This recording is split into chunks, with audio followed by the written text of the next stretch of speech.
Supachai, thank you very much for joining us. Pleasure. You just delivered a talk about the future of trade, the future of global trade. And I think what a lot of people are wondering is we've seen globalization and the rise of China, Yes. we've seen recession in the West. I'm wondering what the next big thing is in global trade. What can we expect over the next 10 years? We can expect the trading scene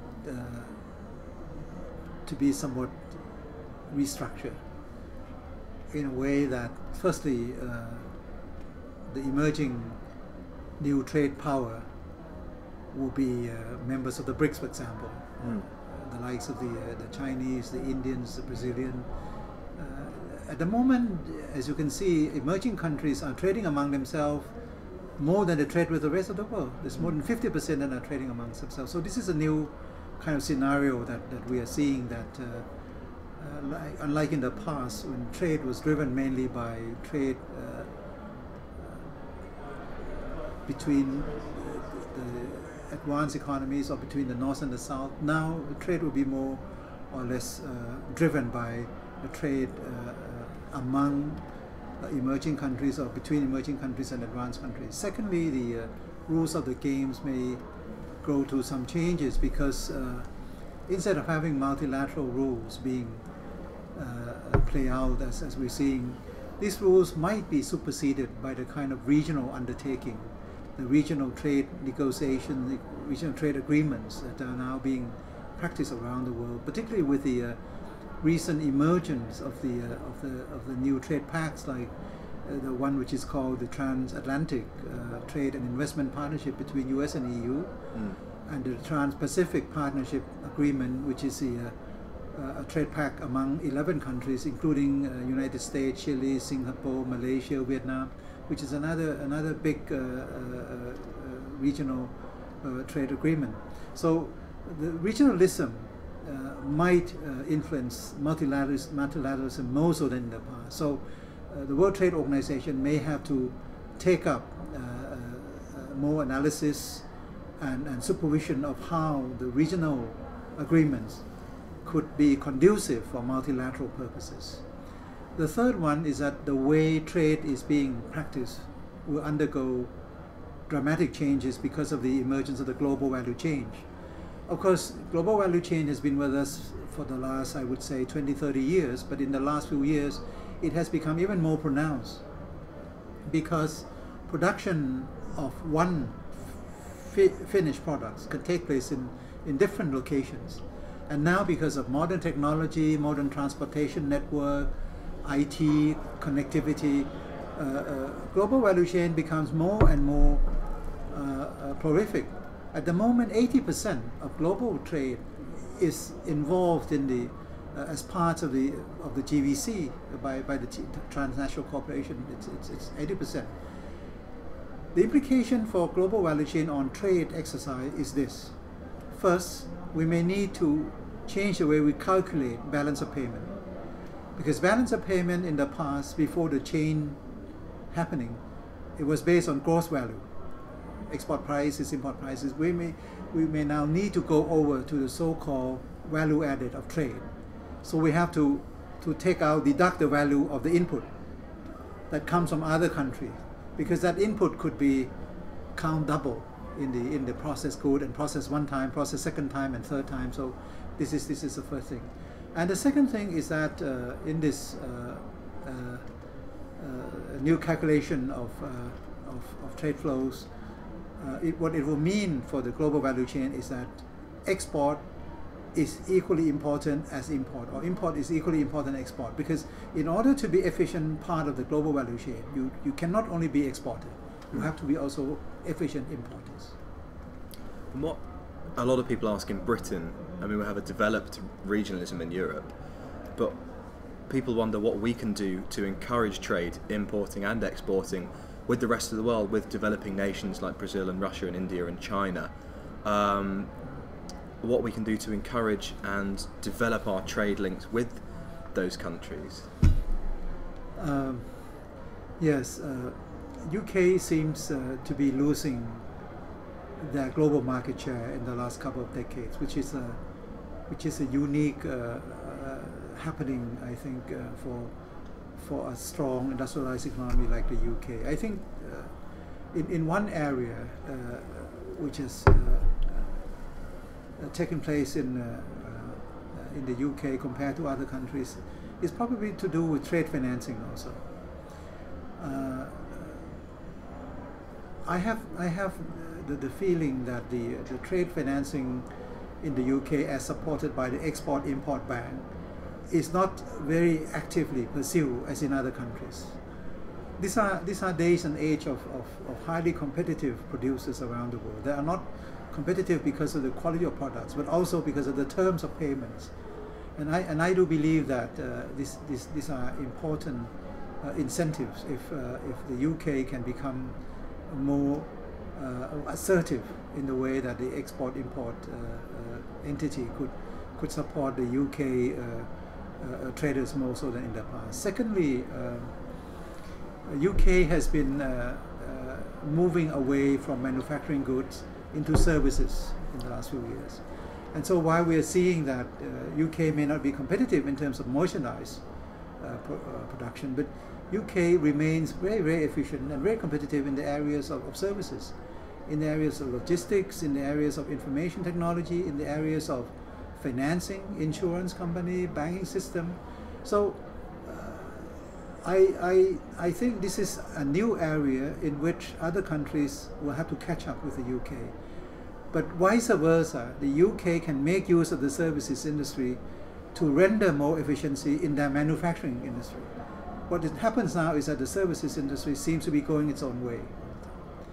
The third one is that we need a well spelled out policy by the UK government to support trade with the rest of the world, because as UK has been more and more integrated into the EU zone, of course orientation of trade will become much more influenced by what's happening in Europe, and the traditional links with the rest of the world may have become less pronounced. So it needs, for example, trade relation with Asia, for example, East Asia, which is a place where exports and trade is expanding and booming.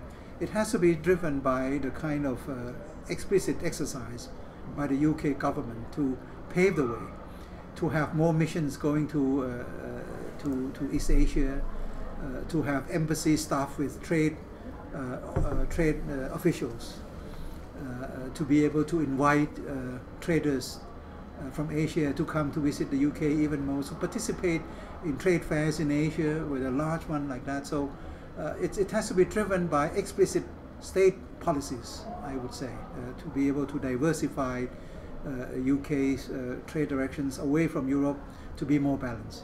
But one of the questions which people often ask when David Cameron leads trade delegations to China, for example, is ask questions about human rights and democracy. And we've seen that whilst the Asian nations and the Southeast Asian nations often have flourished economically, with their development hasn't come democracy. Is that something which we might see, greater democratization in the coming years? Well, this is a big issue when you raise democracy. I think the way Asians see democracy is I think through the Asian lens. It might mean participatory democracies with the participation of the institutions and the public. It might mean national elections. It might mean decentralization of power and things like that. It might also mean state-led democracy, as Lee Kuan Yew used to say all the time. It has to be led by the state because we are emerging out of poverty. And with poverty, you can have elections, you can have participation, but you need well-informed participation. You need well-informed constituencies to make democracy as efficient as possible, to drive forward efficient economies.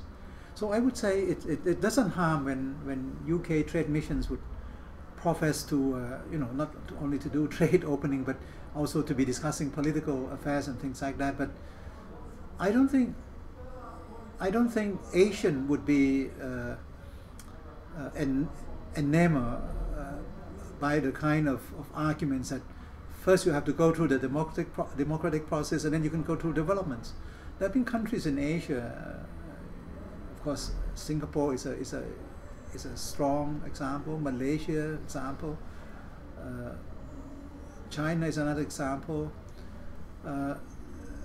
that have a kind of a different kind of democracy and yet can thrive with their economic and trade competitiveness because of the explicit development-oriented policies. What we ask from the UN side is that, of course, we promote democracy, but what we promote as strong as democracy is state-involved development process, economic process.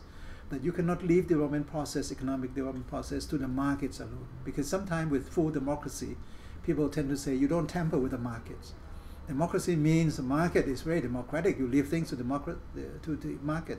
But what happens in the poor countries, that markets do not always function efficiently.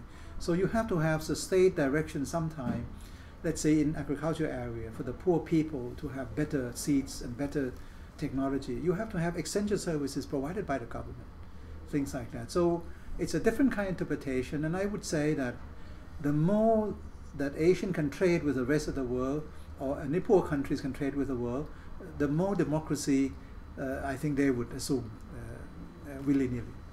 And it's an interesting situation because we have, as the century goes on, two world powers in economic terms, America and China, and yet they'll be increasingly interconnected. As a summary, in 50 years' time, could you say how you think the global economy might look? Well, in 50 years' time, I assume, with the information that I have, that the global economy will be much more spatialized than what we see now. This is going back to the old theory of the trade theory of Heckscher-Ohlin, the labor spatialization trade theory, that the more we trade and the more global trade become more and more liberalized and liberal, you would see more specialization. So what we are seeing, I would say maybe in the next 30 years, Asia would be really very much deeply specialized in the area of manufacturing. It would be a deep place for manufacturing. I don't think that could be really easily competed. I do foresee that South America, Latin America will be really specializing in the areas of agricultural production commodities. They're going that way. They're now moving even stronger into agricultural machineries that could help to improve the quality and productivity of agriculture. And I do see South America, Latin America becoming more and more specialized in agriculture. And I do see that Africa will have to work with the commodities that they have and try to do processing of commodities, try to make commodities work better for them in a way that they can have risk management in commodities. And I do see that the Western world, US, EU, will become really the place for services. Now what I say is maybe a little bit too crude and blatant, but this is the way the world is going to move along that line. And ultimately the trade theory in terms of labor specialization will come home to roost, and people have to get to be more specialized to be able to be very competitive, to have price competitiveness, and to be able to move into innovation more. They may need to specialize. They may need to single out areas where they get. Of course, in Asia they would do agriculture anyway, but I don't think they'll be as competitive as the Brazilian or the Argentinian, for example. Supachai, thank you very much for your time. Thank you.